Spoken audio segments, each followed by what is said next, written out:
కుంభరాశి వారికి ఈ వారం చాలా వరకు అనుకూలంగా ఉంది. ధనాదాయం పెరుగుతుంది. ఖర్చులు కూడా అదే విధంగా ఉంటాయి.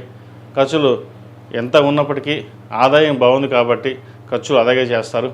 అయితే దూర ప్రాంత ప్రయాణాలు, ఆకస్మిక సంఘటనలు చోటు చేసుకునే అవకాశం గోచరిస్తుంది.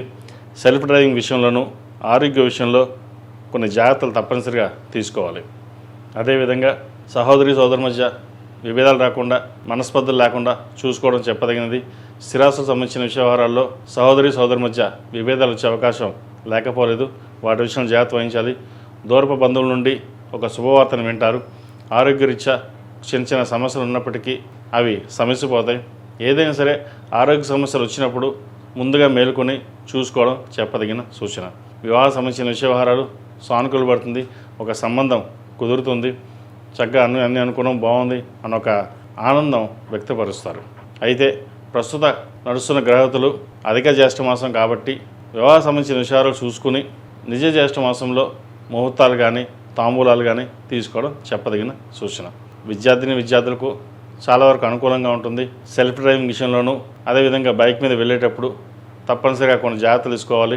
దుర్వ్యసనాలకి, చెడు సాహసాలకు దూరంగా ఉండాలి. ఖర్చులు అధికంగా పెట్టే అవకాశం లేకపోలేదు. వాటి విషయంలో కూడా జాగ్రత్త తీసుకోవాలి. ఇది అందరికీ కాదు, కొంతమందికి మట్టుకే. విదేశీ సంబంధించిన వ్యవహారాలు చేదాకా వచ్చి జారిపోవడం, లేదా స్టాంపింగ్ విషయంలో ఇబ్బందులు, H1B గ్రీన్ కార్డు విషయంలో ఇబ్బందులు ఉండే అవకాశం గోచరిస్తోంది. స్టూడెంట్స్ లోన్ మంజూరు అవడం కోసం అతి కష్టం మీద మంజూరయ్యే అవకాశం కూడా లేకపోలేదు. ఏదైనా సరే శని స్తోత్రం, దక్షిణామూర్తి స్తోత్రం పఠించి మీ పని మీరు చేసుకోండి. దైవానుగ్రహం వల్ల మంచి ఫలితం కలిసి వస్తుంది. ఈ రాశిలో మించిన స్త్రీలకు వృత్తి, ఉద్యోగాలు, వ్యాపారం చాలా వరకు అనుకూలంగా ఉంది.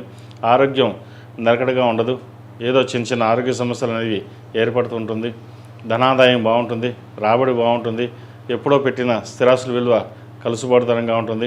సంతానం సంబంధించిన విషయాలు సానుకూలంగా ఉంటుంది. చతుర్థ భాగ్యాధిపతి అయిన శుక్రుడు పంచమ స్థానంలో ఉన్నారు. సంతానానికి సంబంధించిన విషయాలు చాలా చక్కగా ఉన్నాయి. అదేవిధంగా వినోద కార్యక్రమాలను, విహారయాత్రలు, దైవ దర్శనాలు ఎక్కువగా చేసుకుంటారు. ఏలినాటి శని నడుస్తోంది. ప్రతిరోజు శని స్తోత్రం పఠించడం, ఎరుపు ఒత్తులతోటి దీపారాధన చేయడం, శనివారం నాడు నవగ్రహ ఒత్తులతో దీపారాధన చేసి నవగ్రహ స్తోత్రం పఠించండి. తద్వారా మీరు అనుకున్న పనులు ఏవైతే ఉన్నాయో అవి పూర్తవుతాయి.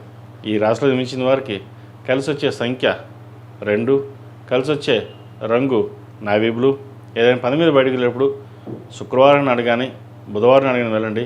మంచి ఫలితాలు సంప్రాప్తిస్తాయి. ఈ పూజస్టోర్.in పసుపు కుంకుమ నుంచి దేవతా విగ్రహాల దాకా అన్ని రకాల పూజలు, వ్రతాలు, గృహప్రవేశం, హోమాది శుభకార్యాలకు కావాల్సిన పూజా సామాగ్రి అంతా ఒక్కొక్క క్లిక్ తోనే మీ ఇంటి వద్దనే పొందండి. ఈ పూజస్టోర్.in